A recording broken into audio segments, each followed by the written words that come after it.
Hello and welcome back to Literally Literary. If this is your first time joining us, be sure to check out our previous episodes. This episode, we will continue our discussion on Coatlicue Girl by Gris Muñoz. Last episode, we discussed some of our favorite pieces from the first half of the collection. This episode, we will discuss our favorite moments from the second half of the collection. Welcome back, everyone. Yeah. Hope you are keeping cool and staying safe out there. We've just like y'all, we are really enjoying talking about Gris Muñoz's book, and we're going to finish it today. So if you still haven't had a chance to pick up a copy, I know she had mentioned that she had to receive some new copies into her website.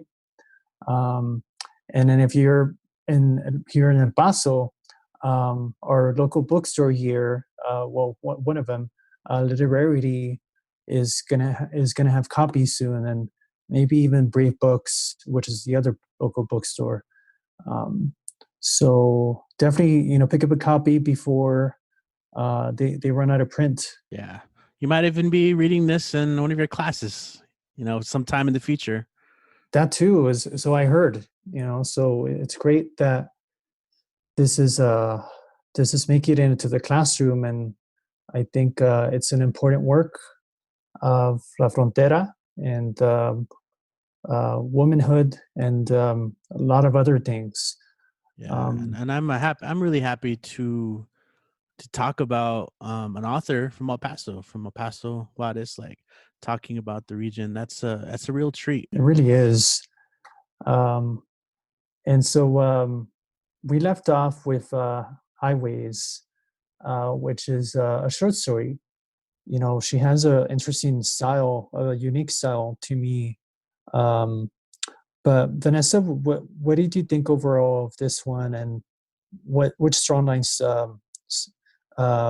stood out to you? Well, I first would like to point out that this is a story that takes place in Fabens, which is on the east side of El Paso, in that area. Yeah. I think that's really cool. I also like that Richie was mentioning this earlier, of how this story is basically takes place throughout the narrator's life, in regards to the highway and the role that it played in her environment. Yeah, like a frame narrative, right? Right. Is what we were talking about pre-show. Sorry, I got caught up reading it again. It's such a fun read. I know that's I'm reading during the podcast, but I think one thing we mentioned is there's something about her storytelling that is it's enrapturing. Or like in this case, right, like as you were saying, Vanessa, there's this interesting method here where she is kind of playing around with time, where it's framed of where she's driving as an adult, remembering being a kid driving, and just again you start to see a connection, and you see it all throughout, but in this collection of pieces in the second half of the book, a connection to the land and how we're connected to it. And so there's just some great lines, some great imagery in this.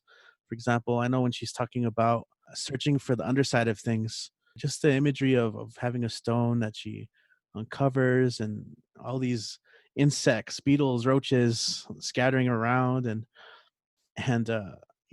this concept of she knew there were things under there I never wanted to see again. I think that's such an interesting metaphor worth exploring, kind of like a psyche or consciousness. And a lot of this has to do with her connection to her past, to her ancestors, and trying to come to terms with that, and so in this particular story, it's framed where she's sitting with how do you say it, a hitman. Yeah, I love this line. It's very dark humor, where she says, "The truth is I never intended to befriend a hitman. I'm just good at small talk." She has this humor about her too, but in this story, you essentially have this essence where she she starts to have an inkling of being able to observe spirits, right? And seeing warriors along the ridge, right? Mhm. When she's driving, and kind of asking about that, but her father kind of dismissing it, and she has to go to her grandmother, right? Her abuela Eva, um, to kind of get more information. And I think that's an interesting thing she sets up for the second part of these poems about like kind of this um, the way women give knowledge to each other and learn from one another and provide that certain knowledge that maybe she can't get. There's a lot of layers there. Yeah, I mean, it reminded me, if I can just say real quick, of I forget the name of the story, but there's a couple of stories in Sabrina and Karina that are about the grandmother, right? Passing down, whether it's a book of Mhm. remedies, right? Remedies is the name of the story. Um, and so it really connects well with that. So I really like that about this collection. Of course, it stands on its own, but I'm from me. I'm all about connections, and um, so I do like that point that you made, Richie, about the Pandora's box that you have to open. The underside of that carriage, or the whatever it is, right? That you might not want to, but you have to, because you, as she says, right? It's there, and I think all of us, maybe growing up here in the desert, we've done it, right, in the sand, and then like you overturn and like there is a spider or a tarantula or something. Um, and but even going back to the first line, I don't know if we necessarily have pointed out first lines of this connection. Maybe we did, but I can't recall. But where she says, "Every time I look out across that silent desert, I remember him. His face lives vivid in my mind, buried near memories that, like these mountains, cannot be moved." Bam. Yeah. Um, it's a great opening, and the symbolism of the mountains really makes use of the setting. That you had mentioned, Vanessa, is like the far east side of town, Favens, that is very, very impoverished because it is very rural. Um, and so it often gets neglected, by the rest of, like, the main city. Um, but that to me is what really stood out, is how from the very beginning, it does make use of that desert, the mountains, to make you feel immersed in this story. Yeah, the description is just wonderful. I was just immersed in it. The jackrabbit eyes in the nighttime, and the clouds, and the just the whole landscape. I was like, yes, I'm here. Bring it. Yeah. What about you, Vanessa? Which lines for you did you want to highlight? Well, earlier, you made a connection to remedies, but I also Hmm. see a connection to Cheeseman Park and the Hmm. idea that they have built over sacred land. Mm. So they put the highway over this land, but in Cheeseman Park, they built a park over the cemetery. So I kind of think Yeah. that that's similar. Yeah. Yeah. I hadn't thought about that, but yeah, That's that's, awesome. yeah. And it kind of, ties in also to Jose's book, and, gentrification. And also here in El Paso, right? I mean, you know, um, there's still a lot of that going on, with Duranguito, and the redrawing of what is Segundo Barrio, that is going to cut off, part of it, like including the church, um, the Sacred Heart Church, I think is what it's called. Yeah. So, yeah, I mean, this is still a lucha that, goes on, and that happens in a lot of these communities. What else, Vanessa? Mm, I like the relationship, the way that it's showcased between the narrator and the hitman. Mm-hmm. So he feels safer when he's around her, and she feels the complete opposite. Yeah, he describes almost like a guardian angel persona to her, doesn't he? Yeah. Yeah, are you looking at page 55? Right at the end of the page, the Yeah, bottom of the page. yeah. And then in comparison on page 56, the second paragraph, how she feels like they're being followed or like they're gonna get shot. Mm-hmm. And that kind of targeting and maybe there's a better word than paranoia, right? But because it's true, right? That like there's a lot of victimization of women that this book talks about, and we talked about it last time. So it's interesting how we're going to talk about in this episode about how there's a lot of connections between these stories in different ways. Yeah.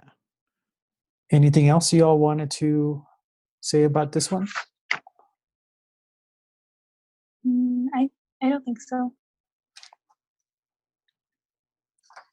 Richie? Yeah, I mean, I think there's some themes to explore. I mean, like you mentioned, there's a connection, so we'll kind of come back to some of the themes that are brought up here.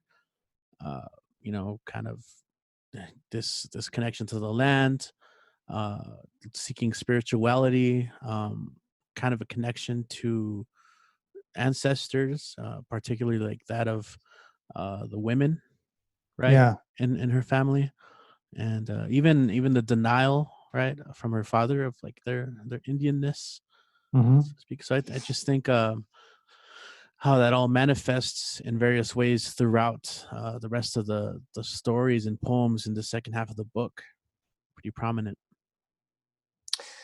Yeah, I mean, so we have, Indian clay next, and it is, exactly those themes that you mentioned, um, in a different form.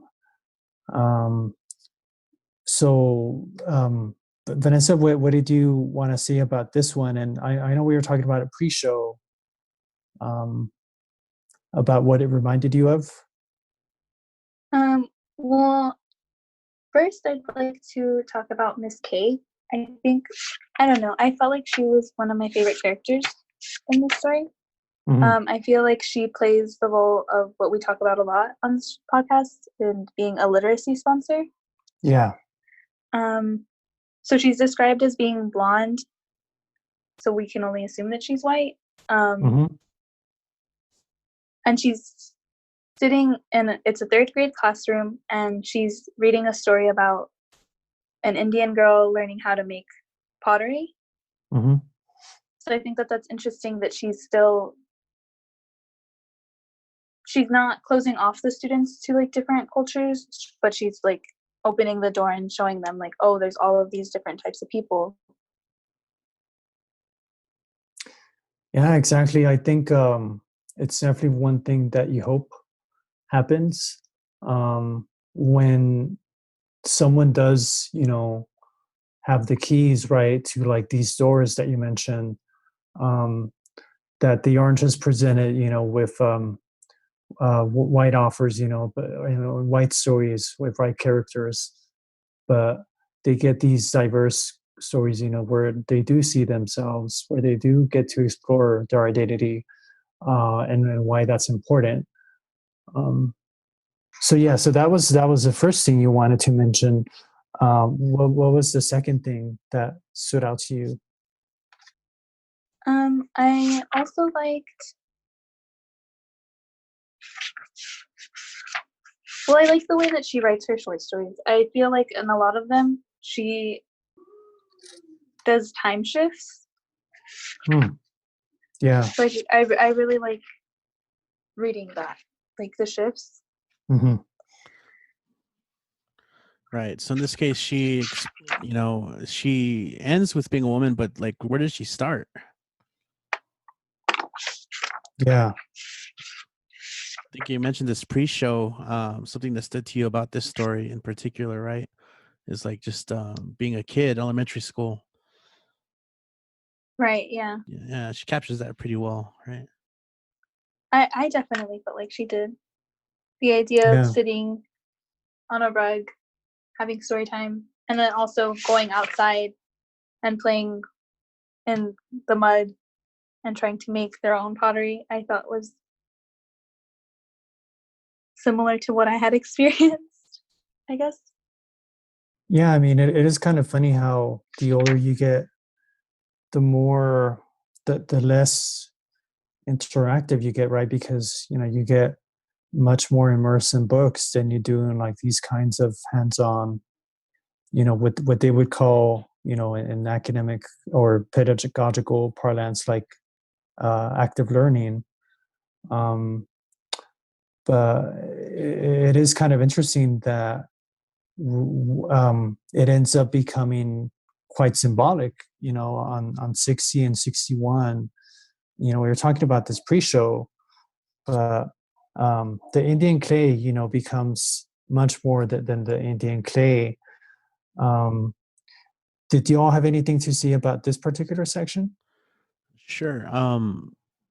Yeah, that's one of the things that kind of struck me in this story is what the clay can represent, in terms of identity and the way it's kind of introduced to her at a young age by this lady, and it kind of the main character, right? Her thoughts go to page 60, kind of heading towards the middle of the page, right, where she wondered if there was anything that her mother was going to teach her, right, that her mother had taught her. It's kind of again, that kind of knowledge that you get that's passed on through family, through generations. This kind of desire, I guess, to get that info, Hmm. almost like it's esoteric. And Yeah. so in the search for Indian clay, right, it's kind of repeated all throughout the story, is just that line, Indian clay, these little parts. And I think the symbolism of these kids, being asked, okay, now make your own pots, and kind of just digging very on the surface, right, on the very surface, trying to make a clay pot or just anything out of it, and pretty much by the end of the day, um it being disintegrated, right, or falling apart. I thought Hmm. was interesting imagery, right? And then of course you have her kind of growing up, and of course, what do you make of that, either of you? Well, to me, real quickly, it just reminded me of Sugar Babies. Hmm. Um, from Sabrina Karina Khalifa Hardoan's story. Um, it's that similar idea, right? Of like you're literally digging up your the earth so that you can kind of come to terms with life creation. um, e- in this one, it's more so about like your ancestors. um, but that was for me, that was one thing I wanted to say. Vanessa, what about you? Well, the last thing I wanted to touch on was on the last page of the story, 63. Hmm. Um, I really like the description of the blood, I guess, streaming down her face. Not streaming, I guess dripping would be a better Hmm. word. Um, and I know that like a lot of these stories tie into like generational traumas and everything. So I felt like this was representative of her ancestors Hmm. and the way that they were killed or died. Hmm. Mm.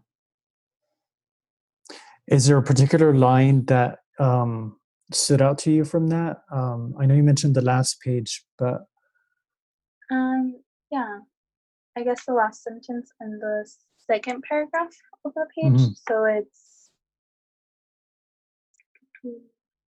this time it was a bigger chunk, deep and square-shaped, that caused a smarting and a line of red that quickly raced down over my other eye onto my cheek and chin, staining my silk robe and spreading like black ink.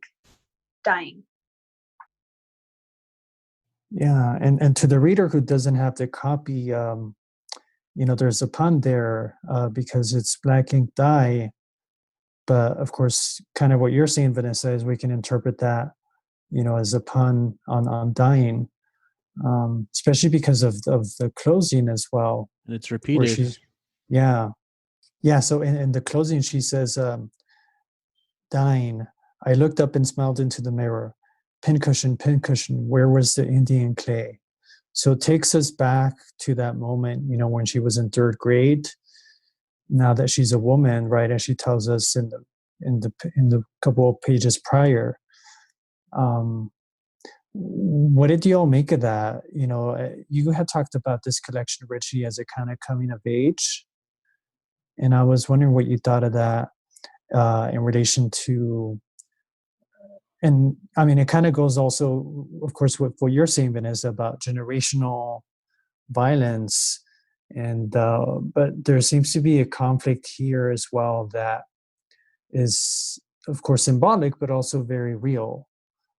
Simply, it's that very, you know, where she's looking into this mirror, right, and her own identity. Right. It's self introspection and right up into your face here in this story. Right, because she's literally looking in the mirror, and you have that section earlier where the clay, when they're kids and they try and make these little clay objects, and they crumble, and they're told, well, maybe you just didn't dig deep enough. Yeah. And I think that's again probably an interesting symbol or comparison to trying to find that part of ourselves, that identity. Are we digging deep enough? Like, where, how are we negotiating that, right? And sometimes that is a painful traumatic experience, to in which where the scene at the end, she's essentially just kind of man doing, she's fixing her eyebrows, right? And Hmm. it cuts the flesh. And so what's skin deep? What is, what's, and it's the blood, what's in blood.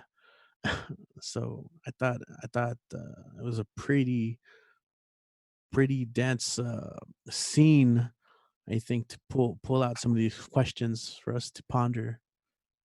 Mm. And it is inherently violent, and so it's kind of interesting, right, that the coming to terms, like you said, that introspective grappling of, who am I, right? Where do I come from, etc. Um, it can only come about through this kind of self mutilation, essentially. Um, and I mean, just symbolically, it's kind of, you know, it goes back to what you said, Vanessa, right? That it's dramatic, like by digging up, these skeletons and your Mm. past, there is going Yeah. to be suffering, right? There is going to be the discovery of the underside of things that we might not want to know about, but we have to. So that was Indian clay. And then next up we had we've talked about how there's a lot of intertextuality. So Mercy follows with Indian clay. um, did y'all have anything to say about either of these? Yeah, and I mean, so the kind of thing that connects these, or the thread between these, all these pieces, is kind of this mm, connection to the spiritual, right? Because even in Indian clay, she kind of talks about feeling like there's I guess like a presence, right? Or like, Hmm. you know, she even asks who's there, and then kind of feeling the kind of almost like being watched. And I think she refers to it as having another episode, and you kind of see that happen again in Mercy, which Yeah. that poem, I think, we talk about the two concepts of mercy and grace put up one against one another, but thinking about the spirits here at the end of that poem, seeking mercy, not grace. And I think that's a good transition to spirits, like you said. Um, I don't know. I like the end, but I don't know if you had anything before that. Yeah. So for me in spirits, it was the latter half as well. Um, what about for you, Vanessa? Well, I liked just the line in the first paragraph that I wanted to mention. Hmm. So it says, most belief systems and people want to believe that souls slip out of bodies and then leave this realm in one way or another, but not all of them leave. And so I really liked that she's not super specific to like one religion, but she mentions that all of like she kind of talks about all of them in that sentence. Yeah, I mean, there's a certain universality in this collection as a whole, I would say, where it's it doesn't necessarily pigeonhole itself. There is of course references to you know um, Aztec mythology, um, but I think in general, the spirituality as we see in this one is something that anyone can find. You don't have to be of a certain sect um, to find meaning in it. Yeah. Yeah, and I think the connection to to women to here, I think, is always interesting as well. It's just kind of one of the parallels to Highway, in which here she's dating a man, but he's not really connecting, right? He can't see the spirits, right? And as she writes here, he couldn't believe anything he couldn't see. And so that feeling of not being seen herself is prominent in this one, right? She even mentions it, um, which I think can be a common experience for a lot of women, right? She writes, he saw only what he could see, or yeah, the shadow parts. Right, months after he left, I realized he hadn't seen me either. The shadow parts, the hidden wonders I kept. He saw only what he could see, and that kind of sight had made me dull. I think it's kind of an interesting relationship there in that sense, Mm. but her in the end, it's ultimately her rejecting that relationship and finding more power and accepting her own spirituality, if you would call it that, right? As she says in the second, this is one of my favorite uh paragraphs in the entire collection. All the world, at the end of the poem, at the end of the piece, all the world's magic and miracles live halfway in the spirit world. This is who I am. I've learned to grind the roots to find medicine, and I have found answers in the visions that come from sleeping by ceremonial fires. It's this poem speaks power, right? Of kind of, once you're accepting it, being able to I guess find wisdom and power Hmm. in that, right? As she says, finding medicine, right, and finding answers. And I think there's a profound transcendence and acceptance of self in this part here that is echoed a little later on too, that we'll get to. But for such a short story, I guess you would call Hmm. it. Yeah, I like that resolution of or this journey of how she ends up in this place.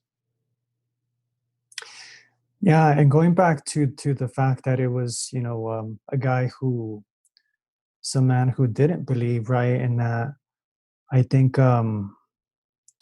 it does present a satisfying um, epiphany for the protagonist, where it kind of reminds me of Shakespeare. The line of "all the world's a stage."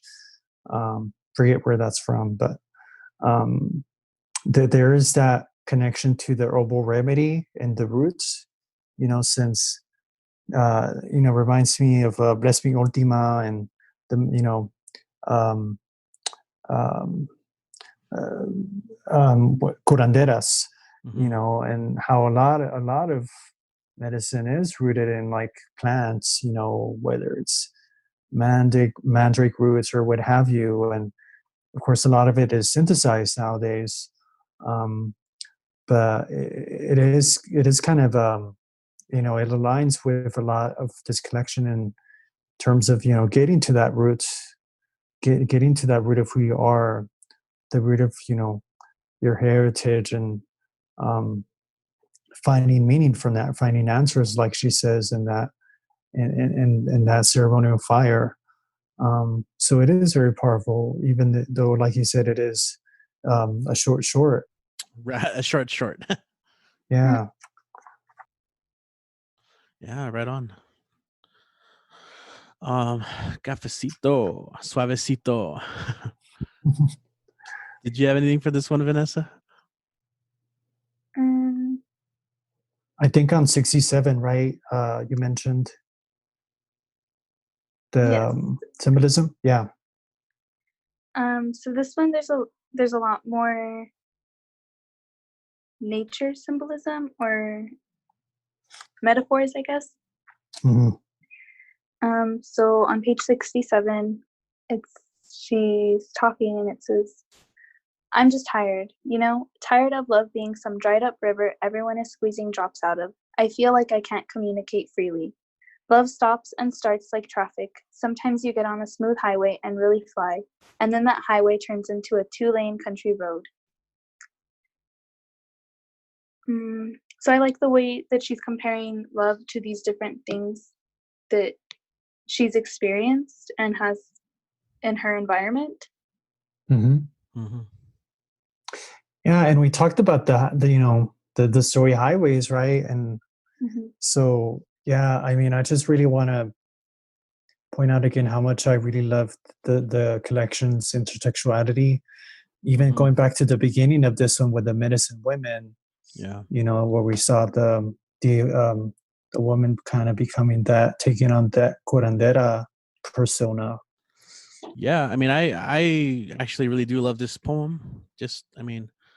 I think because this idea, cafecito, meaning like it's kind of just two friends sitting down to have some coffee and talk, and chat some real things, meaningful conversation, not casual or just by passing. It's two friends kind of just really finding some common ground here, and I think that's in our shared humanity one of the most beautiful things we can do. And so, yeah, like you said, there's that intertextuality. You bring up the medicine women, but in this case, right, they're also talking about how times have changed, and uh, they don't necessarily have to be older.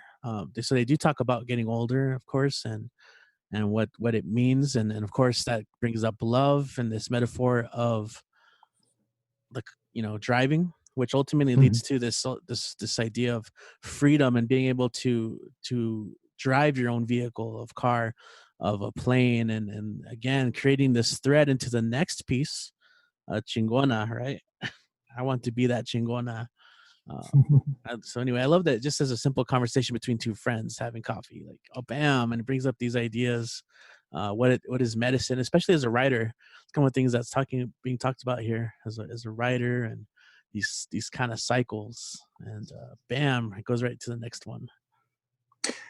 Yeah, I think it does say a lot about how it's seemingly banal, right? That they're just like having coffee, and you might think, well, your creative writing instructor might say, that's not worth writing about, right? It's just small talk. But it does show that like a lot of these conversations you can have, when and then have these deep conversations in these seemingly common circumstances. Um, I also like the connection of like how you said it's been a modern kind of medicine woman, someone who's a writer, and she mentions that medicine women meet the sickest men, the ones who need the most medicine. And, goes back to like a lot of the male characters in this collection, I think, definitely need a lot of medicine. Um, and also just the lifestyle of a writer, is interesting. Like she mentions, writers are depressed. You've got all this passion, she goes on, and you either go the celibate route and lose it, or you give into the desire and share energy with someone who doesn't understand you. I hate the cycle. We give, they take. Um, and so it does kind of, it is pretty insightful in terms of, I bet a lot of writers do feel this way where, you are giving, right? You're telling all these stories, right? And it doesn't seem like there's a commensurate value in that transaction. Um, and I think especially more so right now, because we're all kind of locked down. Um, and there's a lot of energy that you do expel in that exchange. And so I did find that really interesting. But the story ends like you were saying, Richie, with she ends by saying, I want to be that chingona, right? The one who does fly her own plane, with her daughter strapped in, right? Both of them wearing some hot pink aviators. Um, and that becomes the next short, or perhaps we can think of it as a prose poem, um, La Chingona. I kind of see this, I don't know about you, but I see this as an ode, to La Chingona, and exploring what does it mean to be that. And so it does have some very powerful imagery. Yeah, I mean, it brings up again the cyclical nature Mm-hmm. of trauma and violence, and kind of just kind of rising up to it in the world, or finding your own way, right? Mm-hmm. About cyclical, even in the sense of like it's almost like an Ouroboros, and conceptually, Yeah. like she says, I want to be nurtured, I want to nurture, be nurtured. And then she kind of goes back into symbolism of animal, like of the animals. What do we learn from them in nature, right? Kind of, so she talks about the jaguar, right? In the wild, you're a jaguar that can hunt or run. If you're a jaguar that can't hunt or run, you'll eventually die. As a deer, if you can't outrun the jaguar, igual. I'm a woman who is sometimes not so sure I will survive. I've always had a sort of frailty of vulnerability. Like maybe I can't hunt, or maybe I won't outrun the jaguar. So it's just kind of it's a vulnerability, and I think it's an interesting placement of vulnerability as a type of strength too, right? Allowing yourself to understand those parts of you. Yeah. And going back to the intertextuality, I think there was another story, right, or poem maybe, where she mentioned the jaguar. And the jaguar, interestingly enough, used to be native to the border here, but because in part of the border wall, but also just industry and such, it was displaced, of its habitat.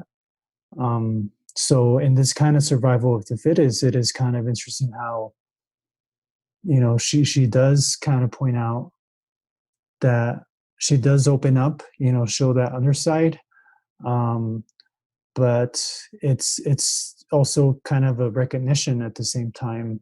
Yeah. I mean, again, I like how that this leads right into the poem "Scars," which as a concept in Chicano literature is pretty significant, right? With this kind of, I always think of just the open wound that Anzaldúa refers to. Yeah, the herida abierta that I think she's mentioned before. Um, And you of course have mentioned, Vanessa, there's a lot here that, just like Sabrina and Karina, about generational trauma that is passed down. And here it goes even deeper. But was there a strong line from this particular, I guess we could call it like a prose poem? Well, I think the third, stanza, I felt like was really powerful because it's talking about not only physical scars, but also like emotional and generational scars. So it says, that's where it begins, the ceremonial path. When you see your heart, body, and mind scars and decide that you're brave enough to look at them, maybe pry them open again and clean them with mint and lavender so you heal correctly. Some of those scars happened when you were a baby. And Yeah, so go ahead. you go. Oh no, I was barely starting to form my thought. Go ahead. No, I was just gonna say that there's that herbal remedies again.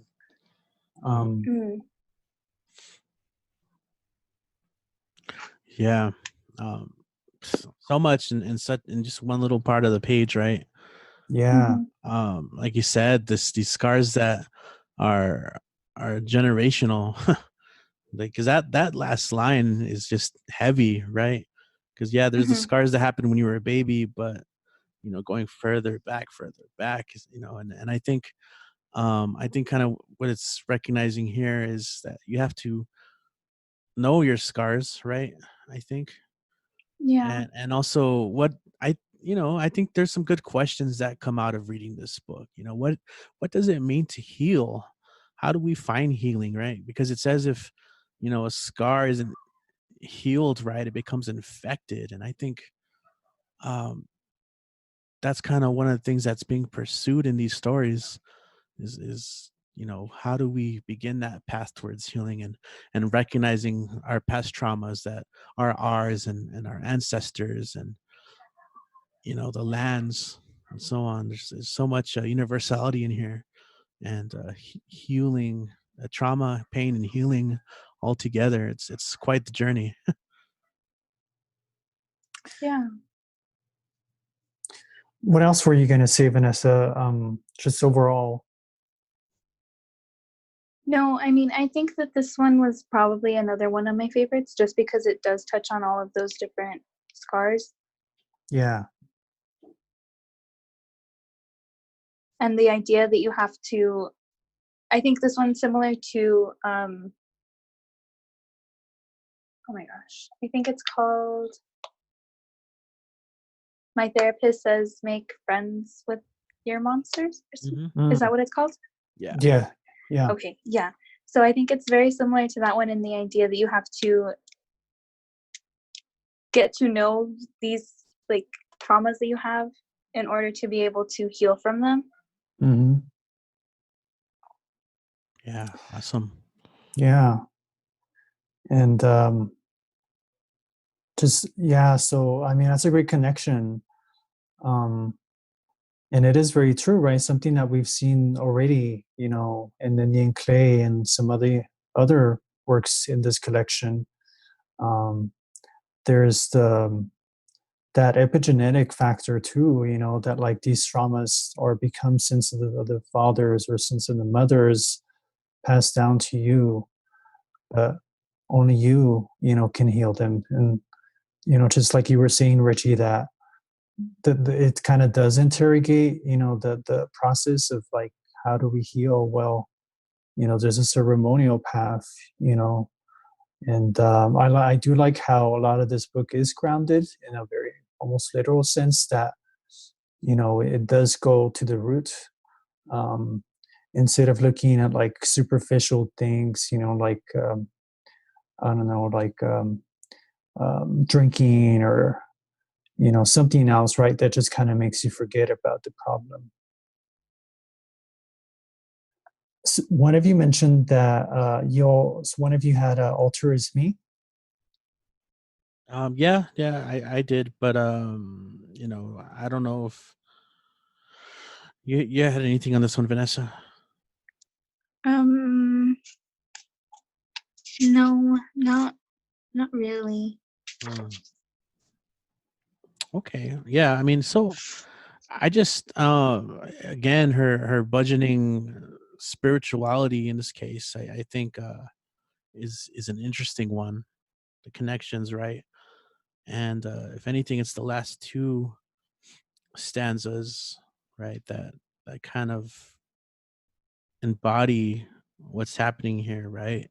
Where she says, "Altar is me, the cosmos, copal trickling down the coal, thick smoke, and hold on, Coyolchaqui's broken body, I, universe, starry limbed, broken and suspended in stone, but surrounded by galaxies, the flint, the rock, the spark, pools of water, altar is me." Uh, I think, yeah, I mentioned this pre-show, but I love this last stanza so much. I, universe. Just it's such an affirmation, with not just the self, but the way the self is connected with everything, and it's kind of part of finding your spiritual connection, I think, to the earth, which is, as we kind of left with scars, is kind of part of your journey towards healing. So anyway, I just had to shout out that writing because I dig it. I like it a lot. And that's why we read, right? I dig it too. You know, just like you, and I'm also a big fan of the cosmic connections that we can find, um, and and so just like this collection connects us to the earth and the ground, I like how cosmically as well we're connected as well. In this case, whether it's thinking about us as kind of part of this universe and imagining us as like, starry limbed, but also just, thinking about stars themselves as um, containing the elements when they burn up, that ultimately make us. And I just find that very poetic. And of course, others have talked about that. But um, yeah, it's Power. um, unless someone had one before it. You, Vanessa, had a frito nopal. Yes, I do. So this one's in Spanish. Um, and I think, well, from what I got from it, is she's describing herself as a cactus in the sense that she's like a desert flower kind of thing. And the connection I made is that it's the loss of love. So the love interest, I guess, is no longer interested in this desert flower and now wants some tropical flower, I guess. And towards the end of the poem, on page 76, I'm going to try my best to translate it, but I'll also read it in Spanish, or try to read it in Spanish. Nunca podría ser flor, nomás para tenerte. So it says, and I would never be a flower just to have you, right? Did I translate that correctly? Okay. Yeah. So it's this idea of like, I'm not going to change in order to please you. And so just leave me here and like in the desert kind of thing. Yeah. So I really thought that was beautiful. Yeah, it's very empowering. Here. Um, and the last stanza too, is the one I marked because it's very symbolic too of how not only is she not going to change for him, but he himself does not have any roots, right? So like he's not even in the same universe, right? He's like, so tú y yo sabemos que ni raíces tienes, right? So that, we talked a lot about roots, right, in this connection, and it's just a great kind of way of thinking about how this man is very superficial. There's no depth to him. Mm-hmm. Yeah. Yeah. And I think just symbolically too, the idea of the nopal, something that we've seen in this collection too, is very, I think, it's very well suited to the desert environment. It's arid, and it survives. Yeah, Like yeah, other flowers, right? So I like that too. yeah. It survives in its environment. I love the nopal, the nopalito as this kind of symbol too, right? In that sense, I there's one of my poems that I perform all the time where an image is started with that, right? Where it's like nopalito in the desert. You're not alone. You were just the beginning, right? You're Yeah. so I kind of vibe with her imagery here. Yeah, and going along that, she mentions in this third to last stanza, pero esta guerrera de espinas ni el fuego la mueve, fuego quemando mi frente nopalito fuerte. I like that, repetition of the alliteration of the F sound, and how, the nopal we think of as like, some might think of it as like basic or even like, not worthy of attention. It doesn't attract attention, right? Like these, colorful flowers might, but it goes back, like it's got, the espinas, right? And so it's resistant, not just, and it collects water better than anything, and it also survives, fires, and so I just really like that. It's a warrior Yeah. image. Yes. And lastly, I was joking about this earlier, but I'm joking in the sense that there's some truth to it. To me, this is a song. I can see that these are lyrics, and I can hear them being sung at a bar at 2 a.m. Mm. Of just kind of finding strength in yourself. It's Gloria Gaynor, I will survive. It's just like that picking yourself up, and yes, I'm a warrior. Anyway, so someone should write the song about using the lyrics. Yeah, it is, quite lyrical in that way. A lot of these works are, they're very empowering, and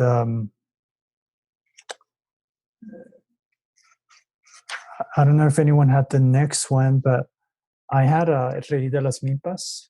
Yeah, what's that to you about that one? Yeah, so it starts with an italicized stanza, that kind of serves as a kind of epigraph in a way, about trains, and she says "pasan trenes, trenes pasan," right? The inversion of those two, and she says "pero los trenes no tienen casa, buscan y al final nada, los trenes no saben nada." And the imagery of the train is something that becomes embedded in the poem. And milpas is like a crop, and so there's a lot to say about this collection in terms of how it makes the desert come alive, and the ancient land. Much of it has now been stolen and colonized. And this idea of Rey de las Milpas, that he's described here. No, el rey de las milpas no creo que lo conocerías. Hay un hombre sagrado acostado en un cuarto en una ciudad muy torcida. Nace al amor y después me platica cómo arriesgó su vida. Y se colgó de la bestia para cruzar la frontera y eludir a la amiga. And so to me, this Rey de las Milpas becomes a symbol for a lot of the migrants who do traverse what's called the train of La Bestia, referred to as such because it is a horrible journey, where migrants are assaulted, raped, robbed, you name it, by opportunists, and sometimes, of course, even the own government officials and law enforcement, because where else can they go? And so it's kind of an interesting juxtaposition, of a king who is kind of going through this journey and hanging from that train, and of course evading border patrol. So it's almost like a Robin Hood kind of image to me. Mm. But yeah, that's what I liked about this one. Robin Hood, or the Mexican version, I forget his name, Joaquin. Murrieta. Oh, is it? Joaquin Murrieta? Yeah, I think so. Yeah. So it did remind me of that, and the next one though, Lucecitas, I also wanted to talk about, and get your thoughts on. First, it's written as a kind of ode to Ayotzinapa, which, to listeners, if you're not familiar, so in 2014, some 43 college students were abducted from buses as they were traveling. And these students were also activists and protesters, protesting against the Mexican violence that resulted in thousands upon thousands of innocent lives being taken. And among them were these 43. And so there was a lot of outrage over this because it was determined that it was the government behind this, as a lot of these cases were, acting in coordination with the cartels or on behalf of the cartels, to suppress that dissent. So I remember this as a kind of very tragic incident that to this day, justice has not been served. But to me, the last stanza stood out the most, where it says, "Los guerreros nunca mueren, solo se transmutan, cambian de color." And we've talked about the warrior image before, with the nopal, the woman who kind of becomes the nopal, and the survival instinct that these other women have in these other stories and poems. And I like how this image kind of takes it back to to that idea, that ultimately these 43 innocent people did die. But I think that their call for justice, right, as it says up there, exigiendo justicia como alimento, lives on. Something that does survive, that, as it says in the poem, it kind of just, they don't die, they just change color.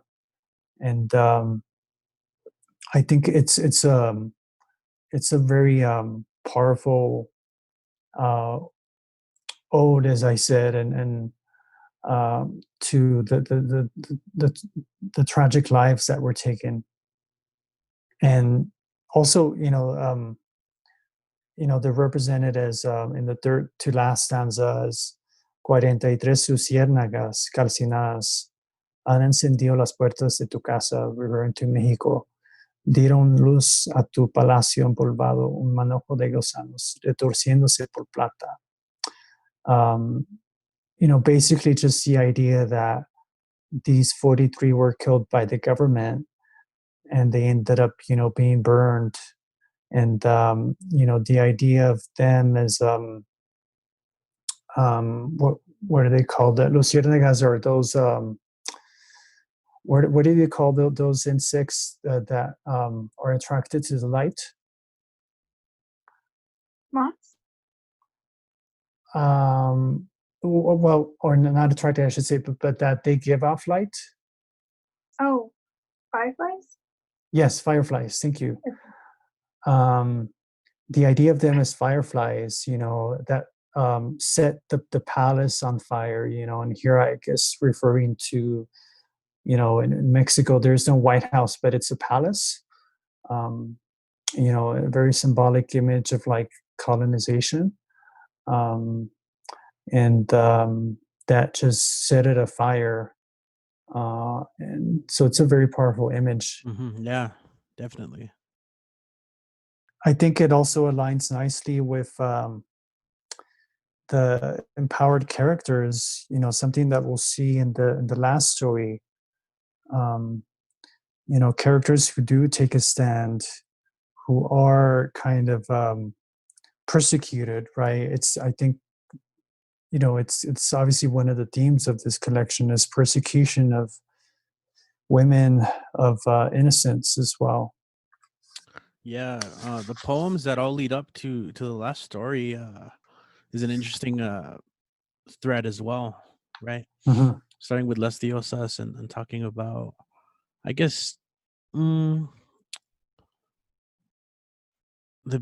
the beauty, and I guess in the power of these women here that she calls Diosas that don't have have everything handed to them, that kind of struggle a little bit, which kind of parallels some of the characters early on in the book too, right? And there's a kind of transcendence into the next couple of poems that you kind of see a merging of womanhood with the land, right?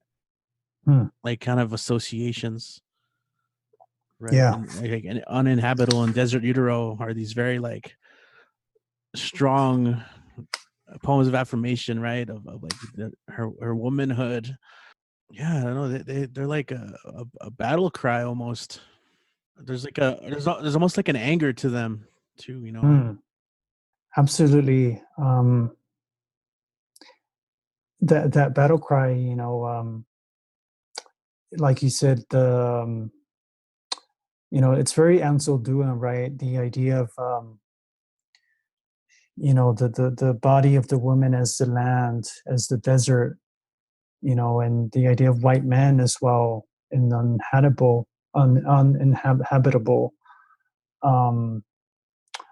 It's that they find her arid, right? And so I do really like how this collection does tie in with these other works in terms of how the desert is seen, and eyes. Of course, we've talked about the importance they're in, of whether it's your own eyes or someone else's eyes, and how people see things differently. Yeah, I think that's kind of important, right? That perspective, because I think, a lot of, I think Western literature kind of uses that trope as well, of Hmm. like the land as woman to be conquered and Mm-hmm. surveyed, and here it's kind of like a reclaiming of that, again from her her perspective, like what we've read throughout the entire book, right, of ancestor knowledge and indigeneity and knowledge of the land and the sacredness of it, uh, and kind of cast upon this violent world in which we all have these traumas we're trying to heal. Yeah, I do like how it is reclaiming that, you know, because it does go back to a lot of these colonial era books and stories, that were told, and of course, a lot of it is based on history. That the land was seen and that was feminized in that way, and in a symbolic sense, like you said, conquered. And I do like then how there is that kind of resistance here that is established by the various speakers throughout these poems. So that leads us to the last story in the collection, Semper Vivum. Yeah, this is a interesting shift, right, from the rest of the book. What did you think of this one, Vanessa? I really enjoyed reading this one because it was, though it's similar in all of the themes that it talks about to all of the other pieces, it's very different from all of the other pieces. What jumped out to you, as different in it? I guess just the setting of it and how the plot just moves along, I guess. Okay. So I know you guys had mentioned that this one reminded you of We Cast a Shadow because there is a procedure that is done in this one that's kind of to change. Oh my gosh, hold on.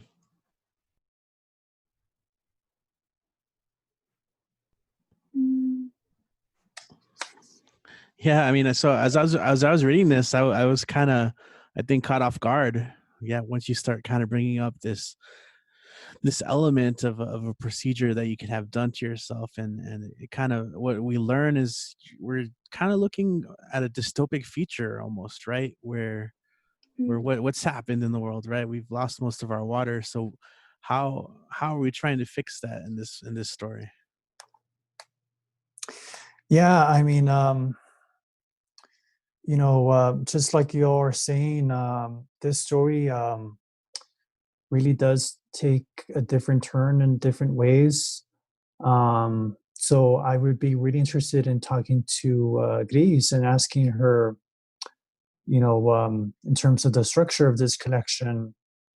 Um, we end with a story that is dystopian, like you said, and just to kind of give listeners the background, if you all haven't had a chance to read it, on page 97, was my passage.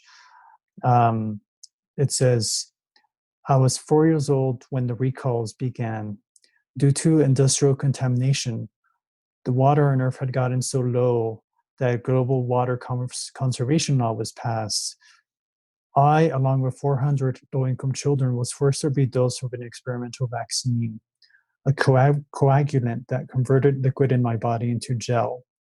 The vaccine was created using cell cultures from a certain type of succulent, a succulent, that later is referred to as its title of the story is Semper Vivum, which means live forever. And with it, scientists believe that the human body could be modified to need less water to survive. So it does touch back on survival, but the story also touches on modernization, colonization, and industrialization that we've talked about to some extent. But here it does, take us into this speculative world, just like We Cast a Shadow, where unfortunately it is dystopian, of course, but I think it's also a very possible reality, right? It's with a lot of science fiction, that's what they're getting at, that we are running out of water, or that the water that we do have is being contaminated. And as we see in this one, it's a low-income community that is impacted. And of course, experiments on low-income communities have happened before as well. Whether it's the Tuskegee experiment with horrible experiment on Black um, people that were injected with syphilis without telling them, which is of course a horrible disease, and so it is dystopian, and there's this science fiction element, but just like We Cast a Shadow, I mean, it is grounded in a very real past and present that we do need to confront. And it brings up that issue of environmental justice, that I personally am very much aware of, and that does bring to mind another kind of justice that we need to call for. Yeah. Um, yeah, very salient points. And just kind of the crisis with water. I think. I mean, just as anytime you bring up uh, environmental justice issues, a lot of what's intertwined with that, of course, is economic injustice, right? Or who is taking care of and not taking care of. So, like you said, even though it does have that sci-fi element, there's that rooted in reality. So I think of Flint, Michigan, what that's been happening, and as all over and reservations, of course, right? And even they end up being called in the story. They end up being called modifieds, but it's like, who do they select to kind of guinea pig this experiment with? Hmm. And it's very telling, even to the point where it's this, this water issue ends up not even being a thing, right? Like 5 years later, the water was kind of restored. And of course, you have a love story as well embedded in it as well, which I think Gris does so well. Yeah. And just I don't know, not to like bring it to the end, but I really loved the last line, because it's the last line of the story, but of the entire collection. And there's something that just kind of reminds me of Raymond Carver. In the stillness that remained, I heard the measure of my own breathing, of my own heart, that through it all still pulsed and fought. Yeah, the last line is, it just at least for me, it reminds me of that Carver line of when we what we talk about when we talk about love. just kind of ending on the breathing, right? Hearing the heartbeat Mhm. through it, right? And it just, this last line of pulsed and fought. This beating heart is a fighting heart. It's like, damn, way to end the whole collection, right? With that story, it made me excited. Yeah. Yeah, that ending. I actually haven't read Carver, but it reminded me of the ending of Great Gatsby. And I Ah, just pulled up the quote. So we beat on, boats against the current, borne back ceaselessly into the past.